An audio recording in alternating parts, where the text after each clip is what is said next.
يمكن مش كل الناس تعرف أنا مين، فخليني أعرفكم بنفسي. أنا من وأنا صغيرة جدا كنت بحب الموسيقى والغنى. حفلات النادي والمدرسة كان لازم أكون بغني فيها. اتربيت على سماع الموسيقى الغربي والشرقي، وكنت دايما بسمع لعمالقة الزمن الجميل، فده خلاني أتعلم أسمع صح وأكون رأيي من وأنا صغيرة. الشغف ده حقيقي خلاني أختار طريقي صح. أنا بنت أكاديمية الفنون، وده شرف كبير أفتخر بيه. اتخرجت منها ودلوقتي أنا دكتورة فيها. درست موسيقى وغنى أكاديمي، غنى شرقي وغنى غربي كمان، وتعلمت على إيد أهم موسيقيين في مصر، وكمان درست على إيد أساتذة أجانب. في دراستي الأكاديمية ما كنتش بدرس موسيقى وبس، لا، أنا درست أسس وحرفية تمثيل، ودرست إلقاء، وكمان علم صوت، غير إني خدت كورسات كتيرة جدا بجانب دراستي. وبعد الدراسة والخبرة قدرت أشتغل من سن صغير في المجال. كنت سوليست في الأوبرا، واشتغلت كمان في الدوبلاج كممثلة ومغنية وكمان مخرجة، واشتغلت في التعليق الصوتي كمان.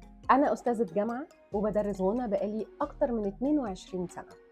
كل الرحلة دي أهلتني إني أكون فويس كوتش، بدرب مغنيين وممثلين ومذيعين كمان، لأن الصوت بالنسبة لي مش مجرد طبقة أو مساحة. الصوت إحساس وتقنية وثقافة وخبرة سنين. وده ببساطة أنا مين؟ أنا يور فويس كوتش دكتور نجوى إبراهيم.